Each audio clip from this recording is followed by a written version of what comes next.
Hello everyone, कैसे हैं आप सब। So this video is for class 11th। So आज हम क्लास 11th का श्री गणेश कर रहे हैं।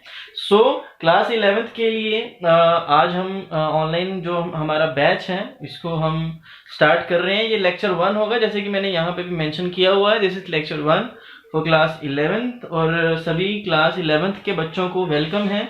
क्लास 11th में 10th से आए हैं आप सभी, कॉमर्स ऑप्ट की है। So I wish you all the luck, ठीक है। और हमारे चैनल को सब्सक्राइब कर लें, कॉमर्स स्टडी पोर्टल। और आप लोगों के लिए मैंने एक बैच बनाया है, ऑनलाइन ग्रुप बनाया है व्हाट्सएप पे।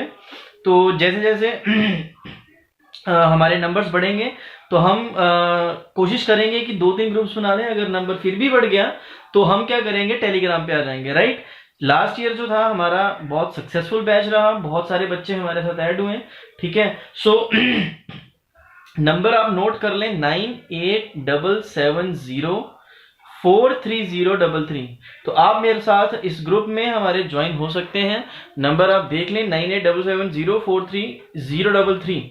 व्हाट्सएप पे आपको हर अपडेट, हर तरह का जो है मटेरियल, एग्जाम से रिलेटेड, स्टडी से रिलेटेड, ठीक है, और जो भी इंफॉर्मेशन होगी, जो भी अपडेट होगा सीबीएसई की तरफ से, वो सबसे पहले मिल जाएगा। So do join our group class 11th। So आज हमारा लेक्चर 1 होगा, ठीक है। तो लेक्चर 1 में आपको ज्यादा कुछ नहीं तंग करूंगा, ठीक है। सिंपल इंट्रोडक्शन होगी हमारी आज, introduction to accounting, right. So introduction to accounting में हम अकाउंटिंग की जो इंट्रोडक्शन है, जो चैप्टर 1 है आपका, वो करेंगे। तो सारा कोर्स आपको करवाया जाएगा। इसमें आपको अकाउंटेंसी, इकोनॉमिक्स और बिजनेस स्टडीज तीनों की प्रिपरेशन जो है वो करवाई जाएगी, बहुत अच्छे से, बहुत ज्यादा डीपली। सो आप हमारे साथ बने रहें, हमारे चैनल के साथ बने रहें। तो सबसे पहले तो मैं आपको ये बताता हूँ कि अकाउंटिंग की हिस्ट्री क्या है। देखो आप सबको पता है कोरोना वायरस जो है उसका आउटब्रेक पूरी दुनिया में हो चुका है, ठीक है। बहुत ज्यादा ड्रास्टिक सिचुएशन हो चुकी है कई कंट्रीज में।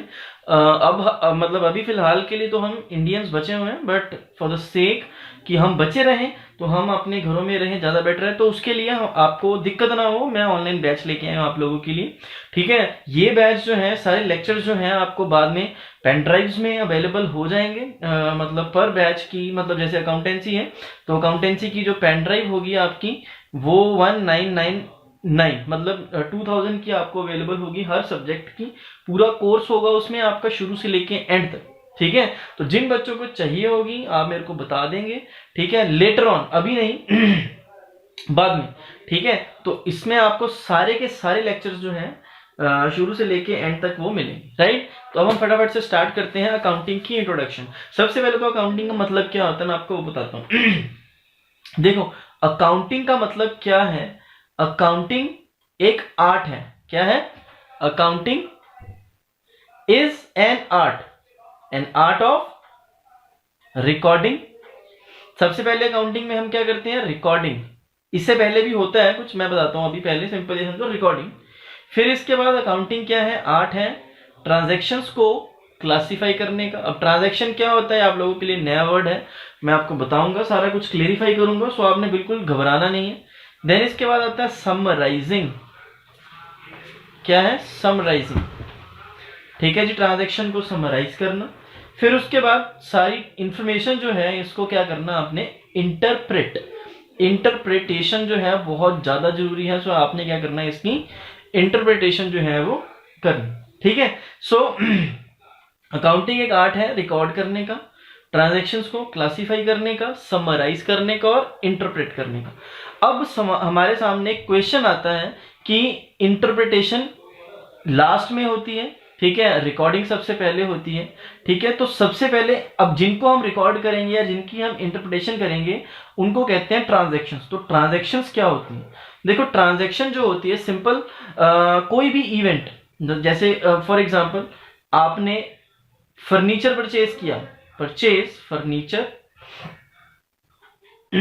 ऑफ ₹10,000, आपने 10,000 रुपए का फर्नीचर परचेज किया, तो ये क्या है, ट्रांजैक्शन, बस दैट इज इट, सिंपल। जो भी आप ट्रांजैक्शन जो है करोगे, आप कुछ भी परचेज करते हो, कुछ भी खरीदते हो मार्केट से, तो वो आपकी क्या होती है, ट्रांजैक्शन, राइट।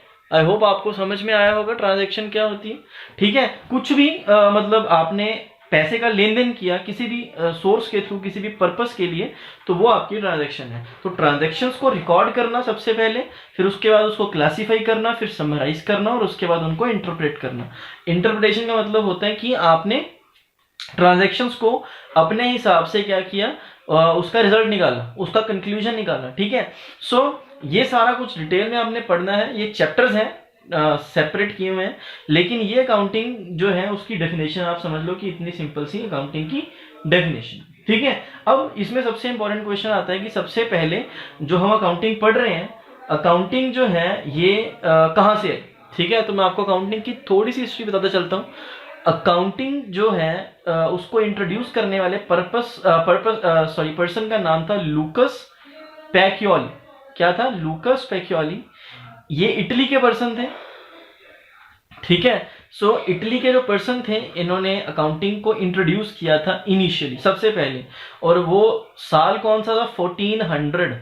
ठीक है, तो जिस साल इन्होंने इंट्रोड्यूस किया अकाउंटिंग को इटली में, मतलब ये किसी महाराजा के दरबार में ये मतलब लेखाकार थे, अकाउंटेंट थे, जिन्होंने सबसे पहले इसका आइडिया दिया था महाराज को कि जितना भी हमारा मतलब पैसा आता है, पैसा जाता है, ठीक है, या जो भी हम खरीदते बेचते हैं उसका कोई हिसाब नहीं है, तो उसका एक प्रॉपर जो है हमारे पास हिसाब होना चाहिए। तो उस हिसाब को इन्होंने नाम दिया अकाउंटिंग। ठीक है, तो इस पर्सन का नाम था Lucas Pacioli. He is the person from Italy. Later on, मतलब इन्होंने आइडिया दे दिया, मतलब अकाउंटिंग स्टार्ट हो गई। फिर उसके बाद इसको डेवलप किया स्वीनी एक गर्ल थी जिन्होंने अकाउंटिंग को बाद में मॉडिफाई किया, डेवलप किया। लेकिन वो अकाउंटिंग जो उस टाइम थी और जो अकाउंटिंग हम आज की डेट में कर रहे हैं, इट इज कहते हैं ना, जैसे जमीन आसमान का फर्क है। ठीक है, क्यों? क्योंकि आजकल की जो अकाउंटिंग है वो मतलब प्रॉपर कंपनी अकाउंटिंग है, या बैंकिंग अकाउंटिंग कह सकते हैं, प्रॉपर डेबिट क्रेडिट फॉलो किया जाता है। उस टाइम मतलब ये चीजें थी, लेकिन इतनी मॉडिफाइड नहीं थी जैसे आज की डेट में हम अकाउंटिंग स्टैंडर्ड्स को फॉलो करते हैं। अकाउंटिंग स्टैंडर्ड्स जो है वो बनाने वाली ऑर्गेनाइजेशन है IFRS, international financial reporting system. ठीक है, तो ये ऑर्गेनाइजेशन जो है हमारे दुनिया में क्या करती हैं, अकाउंटिंग स्टैंडर्ड जो है वो फ्रेम करती हैं, और वही अकाउंटिंग स्टैंडर्ड जो है पूरी दुनिया में चलते हैं, पूरी दुनिया में जो है सर्कुलेट किए जाते हैं। ठीक है, और उन्हीं अकाउंटिंग स्टैंडर्ड के बेसिस पे सारी दुनिया अकाउंटिंग बनाती है। ठीक है, सो आई होप आपको ये थोड़ा सा समझ में आया होगा। Lucas Pacioli, Italy. अब मैं कल बैठा बैठा सोच रहा था कि कोरोना वायरस जो है इतना फैल रहा है इटली में, तो ये बच्चों की बददुआएं लगी होंगी क्योंकि ये पर्सन इटली का था जिसने अकाउंटिंग स्टार्ट की थी। ठीक है, so this is jokes apart. ठीक है जी, सो आई होप आपको समझ में आ गया होगा। अब नेक्स्ट हमारे पास आते हैं इसके एट्रीब्यूट्स। सबसे इंपॉर्टेंट क्वेश्चन जो है आज का यही है। आज हम सिर्फ एट्रीब्यूट्स करेंगे, लेटर ऑन जैसे जैसे लेक्चर बढ़ेंगे हम प्रोसीड करेंगे और टाइम भी बढ़ाते जाएंगे। ठीक है, सो अब सबसे पहले है हमारे एट्रीब्यूट्स ऑफ अकाउंटिंग। मैं पहले आज आपको एट्रीब्यूट बताऊंगा, कल अकाउंटिंग जो है, अकाउंटिंग, अकाउंटेंसी और बुक कीपिंग में क्या डिफरेंस है। ठीक है, वो हम सारा कुछ डिटेल में करेंगे आज। सबसे पहले आप एट्रीब्यूट्स ऑफ अकाउंटिंग समझो क्या है। राइट, सो अकाउंटिंग के एट्रीब्यूट्स का मतलब जो है, आप एट्रीब्यूट्स को फीचर्स भी कह सकते हो। राइट, एट्रीब्यूट्स को आप फंक्शंस भी कंसिडर कर सकते हो। ठीक है, तो एट्रीब्यूट्स अकाउंटिंग के क्या है, देखो आप ये जिस सीक्वेंस में मैं लिखूंगा आपने उसी सीक्वेंस में याद करने हैं। अब सबसे पहले हमारे पास आता है आइडेंटिफाई।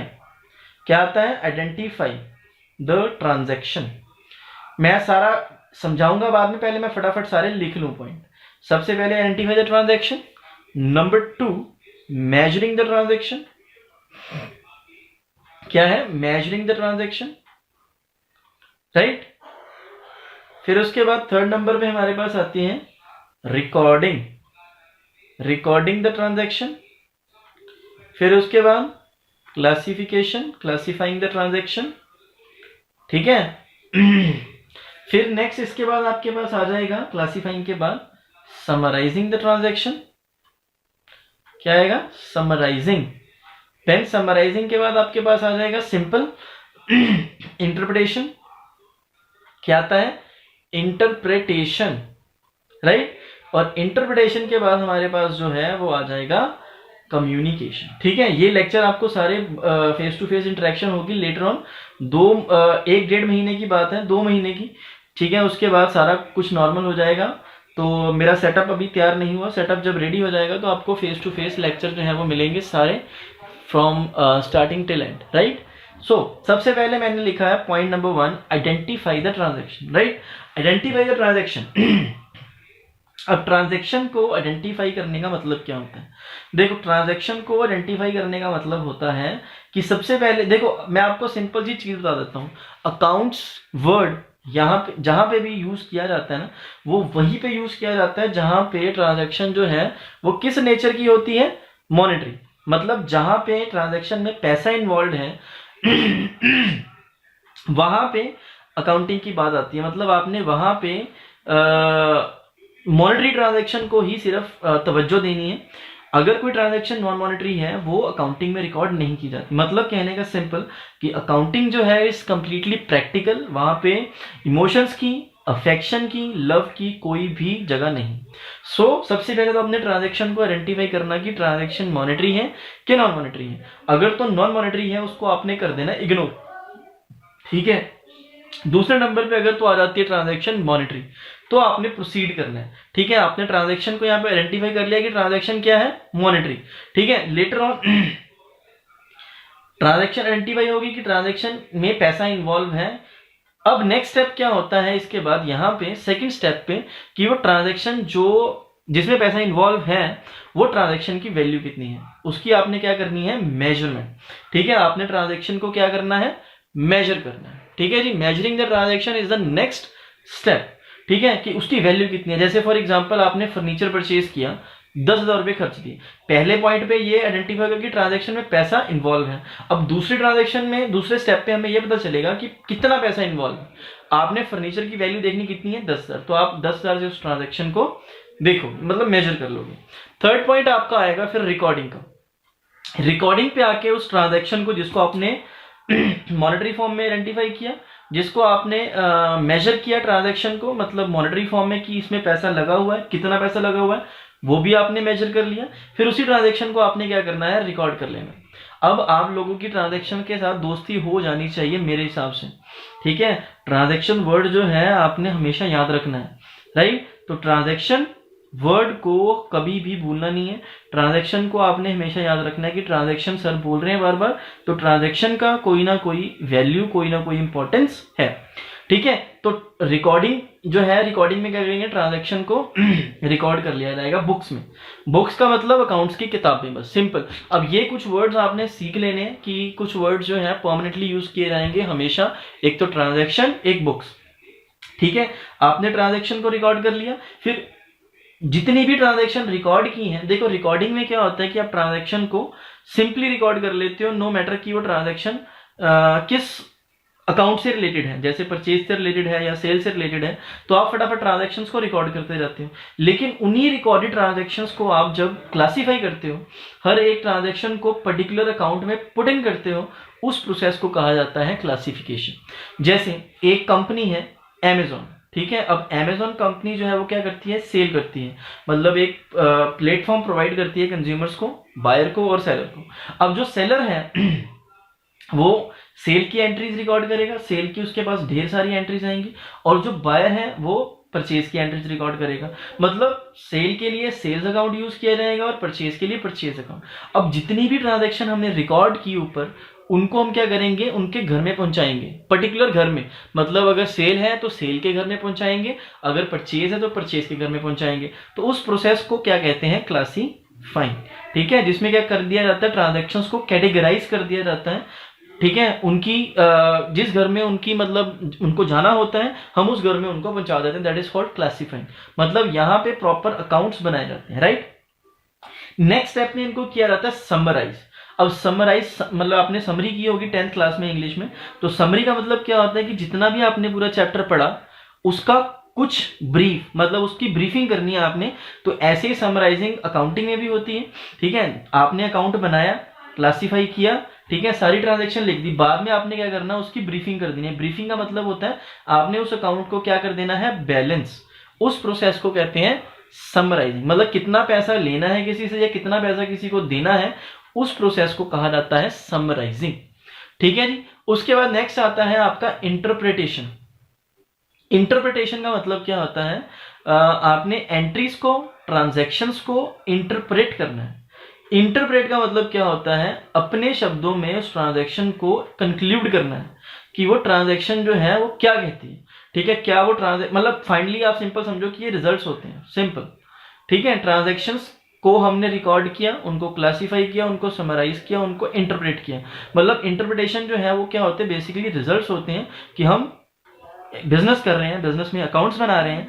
अब अकाउंट्स बना रहे हैं ये चेक करने के लिए क्या हमें बिजनेस में प्रॉफिट हो रहा है कि लॉस हो रहा है। तो प्रॉफिटेबिलिटी या लॉस को असेस करने के लिए हम क्या करते हैं, ट्रांजैक्शंस को इंटरप्रेट करते हैं। और last but not the least हमारे पास स्टेप आता है कम्युनिकेशन। अब कम्युनिकेशन का मतलब क्या होता है, सिंपल, कम्युनिकेशन का मतलब क्या होता है, हमने क्या करना है, एक दूसरे से वार्तालाप करना है, कम्युनिकेट करना है, एक दूसरे से इंटरैक्ट करना है, ठीक है। तो कम्युनिकेशन, हम अकाउंट्स का जो भी रिजल्ट होता है ना, जैसे प्रॉफिट आ रहा है कि लॉस आ रहा है, हम कम्युनिकेट करते हैं। क्योंकि देखो सिंपल सी चीज है, जो अकाउंट्स हम बना रहे हैं ना, उन अकाउंटिंग इन्फॉर्मेशन को यूज करने वाले कुछ लोग होते हैं। अब वो लोग जिन्होंने हमारे कंपनी में पैसा इन्वेस्ट किया हुआ है, वो लोग जिन्होंने हमारे कंपनी में गुड्स बेची हुई है उधार पे, वो लोग जिन्होंने हमारे कंपनी को बैंक, मतलब जैसे बैंक हो गया, लोन दिया हुआ है, वो लोग जो हमारे कंपनी में से प्रोडक्ट परचेज कर रहे हैं, वो लोग जो हमारे कंपनी के शेयर खरीद के बैठे हुए हैं। तो हमारी कंपनी के साथ बहुत सारे लोग जो हैं वो एसोसिएट होते हैं। अब उन लोगों तक सारी अकाउंटिंग इन्फॉर्मेशन कम्युनिकेट करनी, उन सारे लोगों तक हमारी अकाउंटिंग इन्फॉर्मेशन को पहुंचाना, दैट इज कॉल्ड कम्युनिकेशन, ठीक है। अब देखो सिंपल सी चीज है, जो पर्सन ने आपकी कंपनी में पैसा लगाया, उस पर्सन को तो पता होना चाहिए ना कि कंपनी कितना कमा रही है, क्योंकि उसको भी रिटर्न चाहिए, उसको भी प्रॉफिट में से कुछ हिस्सा चाहिए, ठीक है। तो वो जितनी भी हमारी इंफॉर्मेशन होगी वो लास्ट में हमने क्या कर देनी है, कम्युनिकेट कर देनी है लोगों को, सो दैट जो लोग हमारे कंपनी में पैसा इन्वेस्ट करके बैठे हुए हैं उनको एक तसल्ली हो जाएगी, कंपनी प्रॉफिट कमा रही है और हमें भी प्रॉफिट में से कुछ ना कुछ हिस्सा मिले, ठीक है जी। सो आई होप आपको ये पूरा प्रोसेस समझ में आ गया होगा।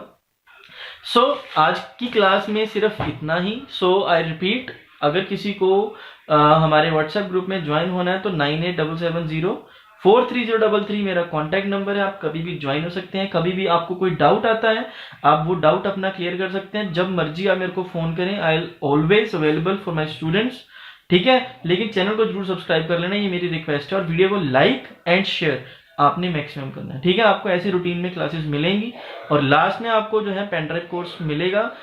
ये वीडियोस जो हैं अगर कोई नहीं एक्सेस कर पा रहा तो आपको पेन ड्राइव जो है उसमें अवेलेबल हो जाएगा कोर्स, ठीक है जी। मैं मिलता हूँ आपसे नेक्स्ट वीडियो में, तब तक अपना ध्यान रखें, टेक केयर, बाय बाय।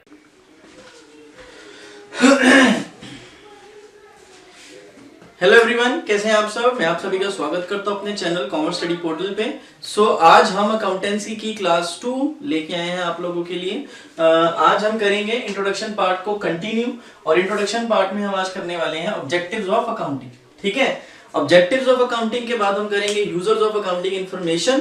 तो 3 वीडियोस में चैप्टर कंप्लीट हो जाएगा। इसके बाद हम चलेंगे आगे, जिसमें हम क्या करने वाले हैं, अकाउंट्स की टर्म समझेंगे। जो भी अकाउंट्स की इंपॉर्टेंट टर्म्स हैं, हम सारी टर्म्स को बहुत ज्यादा डिटेल में मैं आपको समझाऊंगा। एक एक चीज जो है आपको क्लैरिटी के साथ समझ में आएगी, ये मैं आपको गारंटी देता हूँ, ठीक है जी। तो चलिए वीडियो को शुरू करते हैं। वीडियो शुरू करने से पहले हमारे चैनल को प्लीज सब्सक्राइब कर दें, बेल आइकन दबा दें अगर अभी तक नहीं सब्सक्राइब किया है तो, और वीडियो को प्लीज मैक्सिमम लाइक और शेयर करना अपने दोस्तों के साथ, अपने स्टूडेंट्स के साथ अगर आप टीचर्स हो, ठीक है। सो मैं स्टार्ट करता हूँ वीडियो को। जैसे कि यहाँ पे हेडिंग लिखी हुई है ऑब्जेक्टिव्स ऑफ अकाउंटिंग। तो अकाउंटिंग के कुछ ऑब्जेक्टिव्स होते हैं, है ना। हर एक चीज का ऑब्जेक्टिव होता है। अगर हम अकाउंटिंग कर रहे हैं, अकाउंटिंग का मतलब क्या होता है, ट्रांजैक्शंस को रिकॉर्ड करना। सबसे पहले तो उनको आइडेंटिफाई करना जो हमने कल किया था, उसके बाद उसको मेजर करना, फिर रिकॉर्ड करना, फिर उसको क्लासिफाई करना, फिर समराइज करना, फिर उसका इंटरप्रिटेशन और देन कम्युनिकेशन। मतलब एक प्रोसेस है, अकाउंटिंग करने का हमारा पूरा एक प्रोसेस है, ठीक है, जिसके अंडर हम क्या कर रहे हैं, सारी अकाउंटिंग को असेस कर रहे हैं, सारी अकाउंटिंग को रिकॉर्ड कर रहे हैं, सारी ट्रांजैक्शंस को कंप्लीट कर रहे हैं, सो दैट हमारे पास एक प्रॉपर रिकॉर्ड जो है बन के तैयार हो। अब अकाउंटिंग करने के पीछे हमारा मेन एम क्या है, अकाउंटिंग क्यों की जाती है, अकाउंटिंग के पीछे हमारे उद्देश्य क्या है, हम क्यों अकाउंटिंग कर रहे हैं, मतलब हम ट्रांजैक्शंस को रिकॉर्ड क्यों कर रहे हैं। अगर हमने एक बार चीज बेच दी तो बेच दी, दैट इज इट, ठीक है ना। तो उसको रिकॉर्ड करने का क्या पर्पस है हमारा, ठीक है। हम ट्रांजैक्शंस को क्यों क्लासिफाई करते हैं, हम ट्रांजैक्शंस को क्यों समराइज करते हैं, उनको इंटरप्रिटेशन क्यों की जाती है। तो आज उसके सारे आंसर्स आपको मिल जाएंगे, ठीक है। तो सबसे पहले हम स्टार्ट करते हैं पॉइंट नंबर 1। ये पहला ऑब्जेक्टिव है अकाउंटिंग का कि हम अकाउंटिंग क्यों करते हैं। पहला ऑब्जेक्टिव क्या है? To maintain full and complete records of business transaction. To maintain full and complete record of all business transactions, मतलब हमारे पास हम ट्रांजैक्शंस को रिकॉर्ड इसलिए करते हैं क्योंकि कल को अगर हम किसी ट्रांजैक्शंस को रिव्यू करना चाहते हैं तो हमारे पास एक प्रॉपर रिटर्न रिकॉर्ड हो कि हमने ये ट्रांजैक्शन जो है इस दिन की थी और ये ट्रांजैक्शन को हम यहाँ पे जाके चेक कर सकते हैं। सिंपली आप ये समझो कि ट्रांजैक्शन को रिकॉर्ड करने का हमारा सिंपल सा उद्देश्य क्या है कि जो भी ट्रांजैक्शंस को हम अपने अकाउंटिंग के प्रोसेस के थ्रू निकाल रहे हैं उसको निकालने का पर्पस क्या है कि हम फ्यूचर में फर्दर रेफरेंस के लिए भी उसको यूज कर सकते हैं। ठीक है, तो सबसे पहले क्या है? Maintain full and complete record, मतलब पूरा रिकॉर्ड बनाना है, फुल अकाउंटिंग बुक्स को मेंटेन करना है सो दैट कभी भी हमें किसी भी ट्रांजैक्शन को चेक करना पड़े तो वो ट्रांजैक्शन को हम वहां पे जाके चेक कर सकते हैं जहां पे भी वो ट्रांजैक्शन को हमने रिकॉर्ड किया है। ऐसे कोई मतलब देखो सिंपल सी चीज है, आजकल का जो टाइम है ना मॉडर्न टाइम है, मॉडर्न जमाना है, ठीक है, फ्रॉड भी बहुत होते हैं। सो उस फ्रॉड को रोकने के लिए भी हम क्या करते हैं? अकाउंटिंग को मेंटेन करते हैं। अगर हमारे पास प्रॉपर रिकॉर्ड होगा किसी ट्रांजैक्शन का तो कल को हम कहीं भी जाके वो ट्रांजैक्शन दिखा के क्लेम कर सकते हैं। आप मोबाइल फोन लेते हो है ना, आपको बोलते हैं कि बिल साथ में आपको मिलता है। बिल के ऊपर क्या है? बिल का मतलब क्या? बिल तो हमारे लिए पेपर है ना, मतलब पीस ऑफ पेपर है, लेकिन बिल जो है वो ये अथॉरिटी देता है हमारे को, जो बायर होता है, कि ये बिल के बेसिस पे हम इस फोन की 1 साल की वारंटी ले सकते हैं। अगर कल को फोन में कोई भी दिक्कत आती है तो हम 1 साल तक वो फोन को फ्री ऑफ कॉस्ट उसका इलाज, उसका जो भी ट्रीटमेंट है वो करवा सकते हैं। सो प्रूफ होगा आपके पास रिटर्न में कोई रिकॉर्ड होगा तो उससे क्या होगा कि आपको इनकन्वीनियंस जो है फ्यूचर में नहीं होगी। इसीलिए हम क्या करते हैं? सारी ट्रांजैक्शन को रिकॉर्ड करते हैं बिजनेस में, मतलब जो भी बिजनेस की बुक्स होती है। एक सिंपल सी और चीज क्लियर कर दूं आपको मैं कि जो बुक्स होगी वो बिजनेसमैन की नहीं होगी। बुक्स हमेशा बिजनेस की होती है, बिजनेसमैन की कभी भी बुक्स नहीं होती। सिंपल सी चीज समझो, जितनी भी ट्रांजैक्शन रिकॉर्ड की जाती है वो बिजनेस के व्यू पॉइंट से की जाती है। बुक्स बनेगी बिजनेस की बनेगी, बिजनेसमैन की बुक्स कभी भी नहीं। ठीक है, point number 2, to a certain profit and loss. अब मैंने जैसे कि आपको कल भी बताया था, अगर आप अकाउंटिंग कर रहे हो तो उसके पीछे आपका क्या मकसद है? मैं आप लोगों को पढ़ा रहा हूं, इसके पीछे क्या एम है? इसके पीछे एम यही है कि लॉकडाउन का टाइम है, बच्चों को घर बैठे बैठे हम जो है ऑनलाइन क्लासेस प्रोवाइड कर रहे हैं कन्वीनियंस बेसिस पे। ठीक है, उससे क्या होगा कि आपकी स्टडी का लॉस नहीं होगा। हमारा एम सिर्फ इतना सा। अब एक बिजनेसमैन जब बिजनेस करता है ना तो उसका एम क्या होता है? सबसे पहला एम होता है प्रॉफिट अर्न करना। आजकल का टाइम मॉडर्न टाइम है, आजकल प्रॉफिट कमाना सेकेंडरी मोटिव हो गया है। आजकल के टाइम में जो हमारा प्राइमरी मोटिव है, प्राइमरी मोटिव क्या है कि हमने कंज्यूमर को सेटिस्फाई करना। अगर कंज्यूमर सेटिस्फाई है तो आपको प्रॉफिट आएगा, लेकिन अगर कंज्यूमर सेटिस्फाई नहीं है तो प्रॉफिट आपसे दूर होता चला जाएगा डे बाय डे। ठीक है, आपकी मार्केट में जो एक क्रेडिबिलिटी है, एक आपकी अच्छी इमेज है, वो धीरे धीरे खराब होती जाएगी अगर आप सही क्वालिटी के प्रोडक्ट कंज्यूमर को प्रोवाइड नहीं करोगे और कंज्यूमर जो है आपके प्रोडक्ट में इंटरेस्ट दिखाना बंद कर देगा। सो सबसे इंपॉर्टेंट कह सकते हो आप इसको कि प्रॉफिट लॉस को असर्टेन करना कि मैं कितना प्रॉफिट कमा रहा हूं। ठीक है, या जिस एम से मैंने बिजनेस को शुरू किया है क्या वो एम मेरे को मिल रहा है, तो उसके लिए मैं अकाउंटिंग करूंगा। बिकॉज अकाउंटिंग से पता चलेगा ना कि कितना मैंने खर्चा किया, कितना मैंने कमाया, दोनों का डिफरेंस मेरी इनकम होगी। ठीक है, सो प्रॉफिट लॉस को सर्टेन करने के लिए भी हम क्या करते हैं? अकाउंटिंग। मैं आपको सिंपल सी चीज बता देता हूं। अकाउंटिंग जब स्टार्ट हुई थी ना तो उस टाइम अकाउंटिंग का कोई एक स्पेसिफाइड पीरियड नहीं था, मतलब टाइम पीरियड नहीं था कि कितने टाइम के बाद हम चेक करेंगे कि हमें प्रॉफिट हो रहा है या लॉस हो रहा है।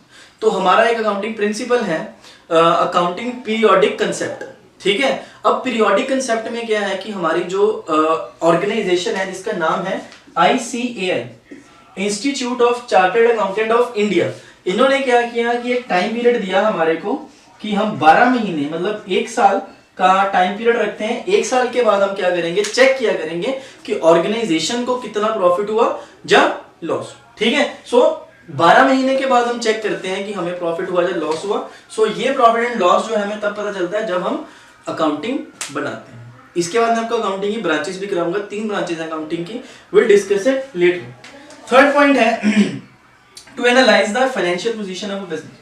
अब एक बिजनेस की फाइनेंशियल पोजीशन को एनालाइज करना ये भी अकाउंटिंग के ऑब्जेक्टिव्स का पार्ट है। मतलब आपकी फाइनेंशियल पोजीशन क्या है? ठीक है, आप मुकेश अंबानी की बात कर लो या रतन टाटा की बात कर लो कि वो थोड़े थोड़े टाइम के बाद उनकी जो मैगजीन्स आती हैं, ग्लोबल मैगजीन्स ग्लोबल लेवल पे निकलती हैं, तो वहां पे मुकेश अंबानी की नेटवर्थ बताते हैं फॉर एग्जांपल $51 बिलियन। उन्होंने बोला कि मुकेश अंबानी की जो नेटवर्थ है वो है कितनी, $51 बिलियन। अब ये क्या है, उसके बिजनेस की फाइनेंशियल पोजीशन, राइट। अब बिजनेस की फाइनेंशियल पोजीशन जो है वो कैसे पता चलती है, बिजनेस की फाइनेंशियल पोजीशन पता चलती है अकाउंटिंग से। अगर आप अकाउंटिंग कर रहे हैं तभी पता चलेगा ना कि आपके पास कितनी एसेट्स हैं और आपने कितनी मार्केट की पेमेंट करनी है। मैं एसेट्स लायबिलिटी सारा कुछ समझाऊंगा आपको। अभी सिंपल ये समझो, एसेट का मतलब कि जो हमारे पास चीजें पड़ी हुई हैं, और लायबिलिटीज का मतलब कि जो हमने बाहर वाले लोगों का देना है। अब दोनों का डिफरेंस जो है वो आपकी क्या होगी, नेट वर्थ, ठीक है, कि आपका अपना कितना है, आपके पास अभी कितना पड़ा हुआ है पैसा, लिक्विड फॉर्म में या फिजिकल फॉर्म, राइट। मतलब एसेट्स कितनी है आपके पास, कैश कितना अवेलेबल है, वो सारा कुछ मिला के मैंने बोल दिया कि मुकेश अंबानी के पास कितना पैसा है, $51 बिलियन। अब ये उसकी फाइनेंशियल पोजीशन होगी। अब ये पता कैसे चला, हमने अकाउंट्स बनाए, हमने अकाउंट्स मेंटेन किए, तभी हमें पता चला कि उसकी नेटवर्थ कितनी है, $51 बिलियन, राइट। सो चेक करना कि हमारे बिजनेस की फाइनेंशियल पोजीशन क्या है, it is also part of objectives of accounting. Then fourth number पे हमारे पास आएगा to provide accounting information to the users. ये भी मैंने आपको कल बताया था कि हम अकाउंटिंग क्यों बना रहे हैं, इसके पीछे हमारा एक और पर्पस भी है। वो पर्पस क्या है कि हमारे कंपनी के साथ, हमारे बिजनेस के साथ बहुत सारे लोग जुड़े हुए हैं।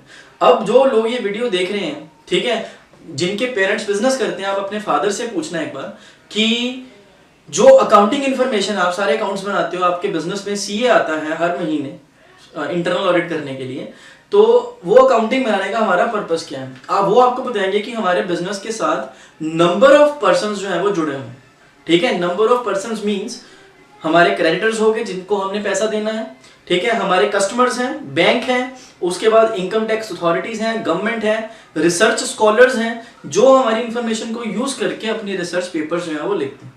जितनी भी स्टडीज होती है ना वो सारी इसी के बेसिस पे होती हैं। जितनी भी रिसर्च हुई है आप उठा के देख लो हिस्ट्री, वो सारी डाटा के बेस पे ही हुई। और डाटा कहाँ से आएगा, अकाउंटिंग से। अगर आपने चीजों को रिकॉर्ड करके रखा होगा ना तभी तो आपके पास डाटा अवेलेबल होगा। सो डाटा के बेसिस पे जो है आगे रिसर्च होती है और रिसर्च के बेसिस पे ही जो है आगे स्टडीज जो है कंप्लीट की जाती हैं जो बहुत सारे लोगों के आगे काम आती हैं। सो अकाउंटिंग इंफॉर्मेशन को यूज करने वाले जो है दो तरह के यूजर्स होती हैं। ये भी क्वेश्चन इसके बाद हम करेंगे। इस चैप्टर में 3 ही क्वेश्चन है जो मेन है, ठीक है। इंटरनल यूजर्स होते हैं और एक्सटर्नल यूजर्स होते हैं। इंटरनल यूजर्स कौन होते हैं, जो कंपनी की इंफॉर्मेशन को अंदर से यूज करते हैं, जिनको लगता है कि यार हमारे को भी फायदा है, कंपनी ग्रो करेगी तो हम ग्रो करेंगे। और एक्सटर्नल यूजर्स वो यूजर्स होते हैं जिनको लगता है कि कंपनी ग्रो करेगी और हम ग्रो करेंगे, वो बाहर के लोग, जैसे शेयर होल्डर्स हैं। कंपनी ज्यादा प्रॉफिट कमाएगी तो शेयर होल्डर्स को ज्यादा डिविडेंड मिलेगा, ज्यादा इनकम होगी, ठीक है। कंपनी ज्यादा कमाएगी तो बैंक को भी खुशी होगी, क्यों, क्योंकि बैंक की जो है पेमेंट्स टाइमली होंगी, बैंक का पैसा जो है बिजनेसमैन लेके फ्रॉड नहीं करेगा, ठीक है। सो अकाउंटिंग इंफॉर्मेशन को यूज करना, अकाउंटिंग इंफॉर्मेशन के यूजर्स जो हैं अकाउंटिंग इंफॉर्मेशन को यूज करते हैं। अब वो इंफॉर्मेशन उनके पास अवेलेबल कैसे होती है, अगर हम अकाउंटिंग करते हैं, डाटा को रिकॉर्ड करते हैं अपनी books of accounts, right. Point number 5, to plan and make decision for futures. Planning करनी और उसके बेसिस पे आगे डिसीजंस लेने। मैं आपको एक एग्जांपल बताता हूँ। अभी ईयर चल रहा है हमारा 2019-20 खत्म हो चुका है। अब नेक्स्ट जो ईयर आएगा वो आएगा 2020-21 जो अभी स्टार्ट हो चुका है।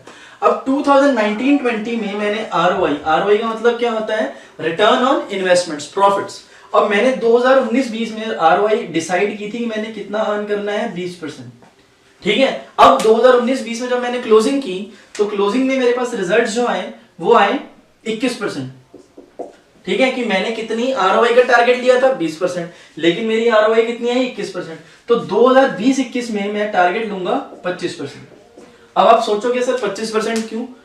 अब देखो सिंपल चीज है ना, 20% अगर मैंने टारगेट लिया है तो मैं 20% इजीली अचीव कर पा रहा हूँ, 21% अचीव हो रहा है। तो 2019-20 में मैं 20-21 में मैं 25% का टारगेट लेके चलूंगा, बिकॉज मेरे को पता है कि मेरे बिजनेस की पोटेंशियल क्या है, तो मैं ये भी अचीव कर लूंगा, ठीक है। सो मतलब कहने का कि अगर मेरे पास रिकॉर्ड्स हैं, अकाउंटिंग डाटा अवेलेबल है कि मैंने पिछले साल 20% का टारगेट लिया था इस साल, उसके बेसिस पे मैं क्या करूंगा आगे जो प्लान हेलो एवरीवन, कैसे हैं आप सब? Good evening. मैं आप सभी का स्वागत करता हूं अपने चैनल कॉमर्स स्टडी पोर्टल पे।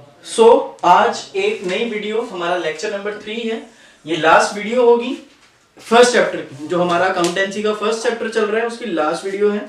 इसके बाद इस वीडियो के आपको नोट्स जो है वो हमारे व्हाट्सएप ग्रुप में मिलेंगे। जितने भी नोट्स हैं, मल्टीपल चॉइस क्वेश्चंस मिलेंगे, हॉट्स मिलेंगे, तो सारा कुछ आपको अवेलेबल होगा हमारे इस व्हाट्सएप ग्रुप में।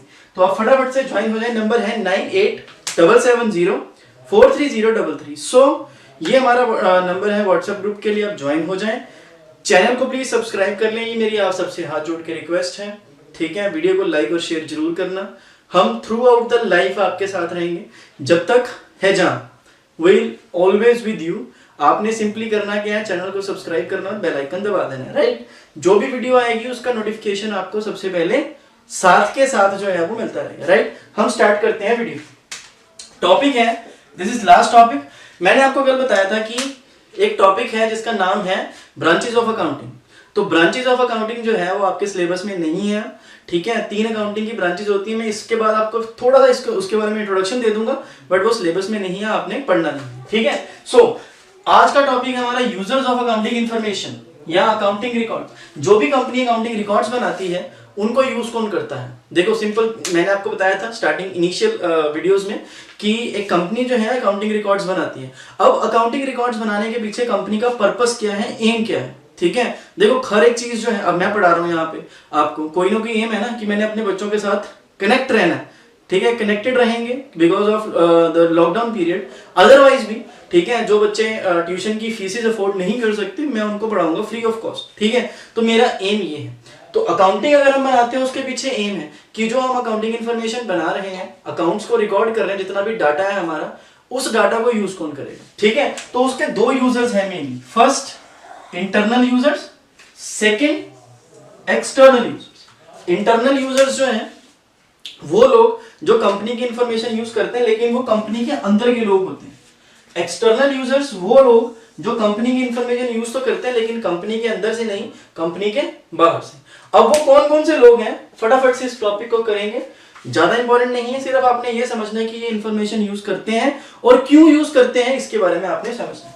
अब सबसे पहले हैं हमारे इंटरनल यूजर्स। अब इंटरनल यूजर्स में सबसे पहले टर्म आती है honours. Number 1 internal users, honours. अब ऑनर्स कौन होते हैं? कंपनी के मालिक।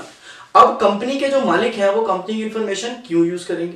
सिंपली कंपनी के जो ऑनर्स हैं उनको कंपनी की इंफॉर्मेशन इसीलिए चाहिए। देखो अगर मैं बिजनेस कर रहा हूं, मेरे को सबसे इंपॉर्टेंट, मैंने आपको कल भी बताया था कि अगर एक पर्सन बिजनेस कर रहा है तो बिजनेस करने के पीछे मोटिव क्या है?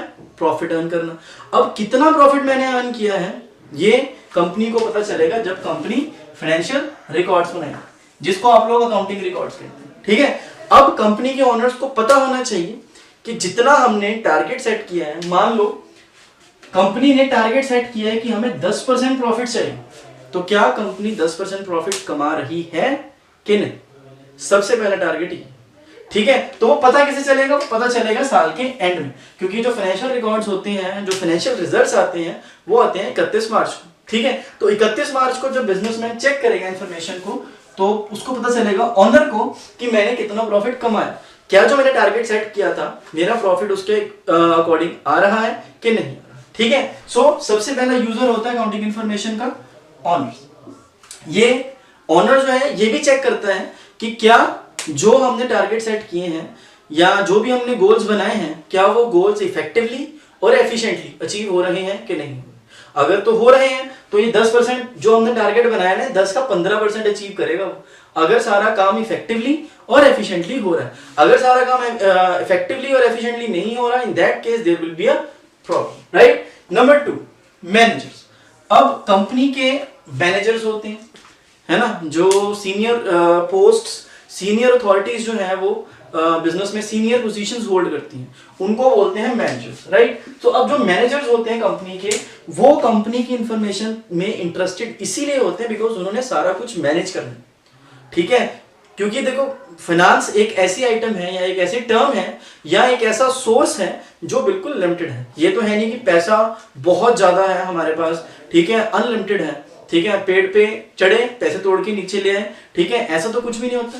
फंड्स जो होते हैं वो लिमिटेड होते हैं। तो ये मैनेजर्स ने चेक करना कि जो हमने अकाउंटिंग रिकॉर्ड्स बनाए हैं क्या हमारा जो प्लान है या हमारे जो फंड्स हैं उसी तरीके से मैनेज हो रहे हैं कि नहीं हो रहे।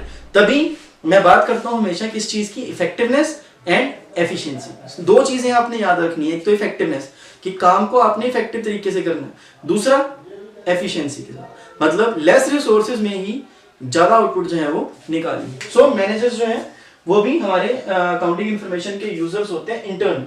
नंबर 3 है एम्प्लॉयज।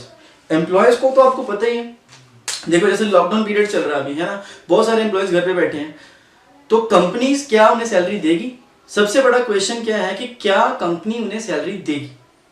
ठीक है, तो कंपनी बोलेगी यार 3 महीने तो हमारा लॉकडाउन रहा, हमारे पास तो पैसा नहीं है, हमने सेल नहीं की, कुछ नहीं किया, तो आपको सैलरीज कहां से दे दे, है ना। सो पॉइंट इज कि अगर कंपनी 10% प्रॉफिट का टारगेट लेके चल रही है और अगर प्रॉफिट जो है 20% कंपनी अचीव कर लेती है तो उसका फायदा अल्टीमेटली किसको होगा? एम्प्लॉयज को भी होगा। सो इसीलिए कंपनी के जो एम्प्लॉयज होते हैं ना, वो कंपनी की इंफॉर्मेशन में इंटरेस्ट इसीलिए दिखाते हैं जस्ट बिकॉज कि कंपनी की प्रॉफिटेबिलिटी बढ़ेगी तो अल्टीमेटली फायदा किसको होगा?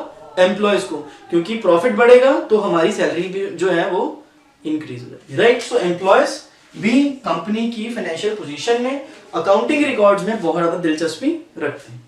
अब हमारे पास आते हैं एक्सटर्नल यूजर्स। एक्सटर्नल यूजर्स कौन कौन से होते हैं? जो कंपनी की इंफॉर्मेशन को यूज तो करते हैं लेकिन वो कंपनी के अंदर नहीं, कंपनी के बाहर यूज करते हैं, मतलब जो पब्लिश हो जाती है उसके बाद वो लोग इस इंफॉर्मेशन को यूज करते हैं। तो इसमें सबसे पहले नंबर पे आएगा इन्वेस्टर्स। देखो सिंपल ही चीज है, अगर मैं कोई कंपनी चला रहा हूँ, ठीक है, मान लो मैं कैनन की कंपनी चला रहा हूँ, कैनन जो है वो मेरी कंपनी है फॉर एग्जाम्पल। अब कैनन कंपनी ने शेयर इशू कर दिए मार्केट में, ठीक है, क्या वो शेयर्स जो हैं, जो लोग परचेज कर रहे हैं, जो हमारी कंपनी में पैसा इन्वेस्ट कर रहे हैं, उनको इतना भी हक नहीं है कि वो हमारे कंपनी के रिकॉर्ड चेक कर सकें?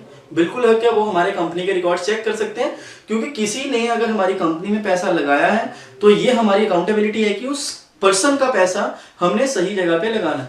तो जो कंपनी के इन्वेस्टर्स होते हैं उनकी सबसे प्राइम रिक्वायरमेंट होती है कि कंपनी क्या हमारा पैसा सही तरीके से यूज कर रही है कि नहीं।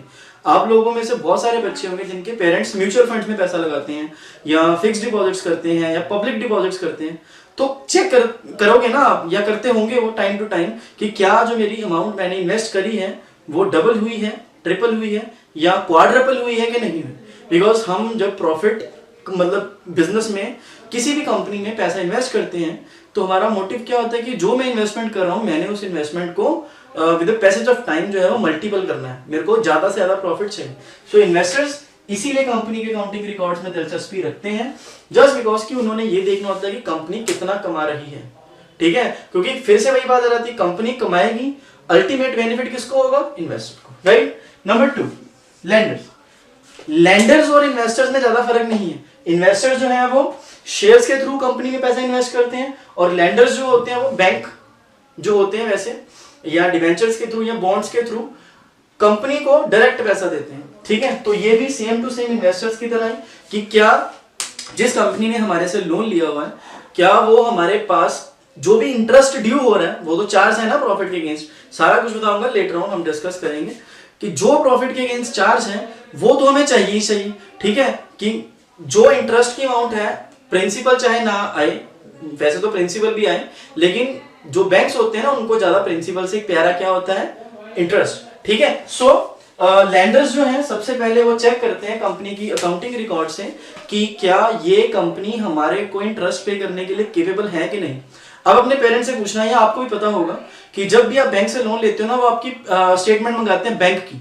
अब बैंक की स्टेटमेंट का बैंक वालों ने क्या करना है जिससे आप लोन ले रहे हो? वो सिर्फ इतना सा चेक करने के लिए होता है कि जब कभी भी आप मतलब जो भी पासबुक है आपकी, वो सारा कुछ आपकी फाइनेंशियल पोजीशन बता देती है कि आपकी फाइनेंशियल पोजीशन क्या होगी, ठीक है। तो अगर आप बैंक से लोन ले रहे हो, आपके बैंक में एंट्री चल रही है अगर, तो इसका मतलब कि आप लोन पे करने के लिए कैपेबल हो फ्यूचर में। सो लैंडर्स जो है इसलिए इंटरेस्टेड होते हैं। थर्ड नंबर पे आता है कस्टमर्स। आप सब कस्टमर्स हो, मैं भी कस्टमर हूं, ठीक है। अब मैंने कैमरा लिया कैनन का, ठीक है, 40,000 का कैमरा। अब 40,000 का जब कैमरा मैंने परचेज किया, जब मैंने 40,000 खर्चने लगा तो एक बार तो दिल दहल गया ना कि 40,000 रुपये इकट्ठा रहेगा। उसके बाद 40,000 तो खर्च कर दिया, लेकिन 40,000 खर्च करने से पहले जो है बहुत सारी रिसर्च की कि क्या कंपनी अगर 40,000 रुपये चार्ज कर रही है तो क्या वो 40,000 की मेरे को वर्थ दे रही है कि नहीं दे रही। मतलब 40,000 का अगर मैं कोई प्रोडक्ट परचेज कर रहा हूँ, मेरे को उसकी वैल्यू मिल रही है कि नहीं मिल रही। कहीं ये तो नहीं कि कंपनी में से 40,000 ले रही है और मेरे को वैल्यू दे रही है सिर्फ 20,000 की। मतलब यहाँ पे कंपनी की प्रॉफिटेबिलिटी कितनी होगी, 50%। तो 50% अगर कंपनी की प्रॉफिटेबिलिटी आती है ना, it is a sign of we can say company जो है वो शक के घेरे में आ जाती है। राइट होगी, ठीक है। सो कस्टमर्स इसीलिए कंपनी की फाइनेंशियल इंफॉर्मेशन में या अकाउंटिंग रिकॉर्ड्स में इंटरेस्ट दिखाते हैं कि क्या कंपनी हमारे से ज्यादा तो नहीं चार्ज कर रही, कि अगर कंपनी 40,000 का कैमरा बोल रही है तो क्या 40,000 का इसमें मटेरियल लगा है कि नहीं, राइट। कंपनी 10% प्रॉफिट कमाए, 15 कमाए, 20 कमाए, नो प्रॉब्लम। लेकिन अगर कंपनी 40% प्रॉफिट कमा रही है, 50% प्रॉफिट कमा रही है, तो उस केस में कंपनी जो है वो डिफॉल्ट कैटेगरी में आ जाती है। देन इसके बाद आते हैं हमारे पास सप्लायर्स। सप्लायर्स कौन होते हैं? सप्लायर्स वो लोग होते हैं जो हमारी कंपनी को प्रोडक्ट सप्लाई करते हैं। देखो, अगर मैं मैन्युफैक्चरिंग कंपनी हूं तो मैं रॉ मटेरियल तो किसी से परचेज करूंगा, तो जहां से मैं परचेज कर रहा हूं रॉ मटेरियल, वो मेरे क्या हो गए, सप्लायर्स। अब वो मेरे को गुड्स सप्लाई कर रहे हैं उधार पे, ठीक है। तो अब वो मेरे को उधार पे अगर सामान प्रोवाइड करेंगे तो उनको भी तो इंटरेस्ट होगा ना मेरी फाइनेंशियल पोजीशन में, कि क्या ये बंदा कल को हमारे पैसे रिटर्न करने में केपेबल है या नहीं, ठीक है। सो सप्लायर्स भी इसीलिए इंटरेस्टेड होते हैं। जनरल पब्लिक में मेरे जैसे, आप जैसे सारे लोग आ जाते हैं जिनका कंपनी से कुछ लेना देना नहीं, लेकिन फिर भी इंटरेस्ट होता है कि कंपनी कितना कमा रही है, ठीक है। कि जैसे फॉर एग्जांपल मैं रिलायंस कंपनी की एग्जांपल लेता हूँ। मुकेश अंबानी जो है बहुत बड़े घर में रहता है, 15-20 हजार करोड़ की उसकी बंगलों की अमाउंट है, ठीक है। तो अब 15-20 हजार करोड़ बंगलों की अमाउंट है, एक पर्सन 15-20 हजार करोड़ के बंगले में रह रहा है, तो मेरे जैसे पर्सन को या आप जैसे पर्सन को थोड़ी बहुत क्यूरियोसिटी होगी कि यार करता क्या है, देखते हैं इसकी फाइनेंशियल पोजीशन कैसी है। सो या इसके फाइनेंशियल रिकॉर्ड्स चेक करते हैं। सो ये जनरल पब्लिक जो है, एक टेंडेंसी है कि जनरल पब्लिक भी जो है इसमें इंटरेस्ट जो है वो दिखाती है, सॉरी, ठीक है जी। देन 6th नंबर पे आती है गवर्नमेंट। गवर्नमेंट जो है वो भी बहुत ज्यादा इंटरेस्ट दिखाती है कंपनी के अकाउंटिंग रिकॉर्ड्स में, वो तो सबसे ज्यादा ही दिखाती है। क्यों? क्योंकि देखो, कंपनी ज्यादा प्रॉफिट कमाएगी, सरकार को ज्यादा प्रॉफिट फायदा होगा क्योंकि टैक्स ज्यादा मिलेगा उनको। कंपनी कम प्रॉफिट कमाएगी तो उनको कम फायदा होगा। सो कई बार क्या होता है ना, आपको सिंपल पता है कि एक बिजनेसमैन जो है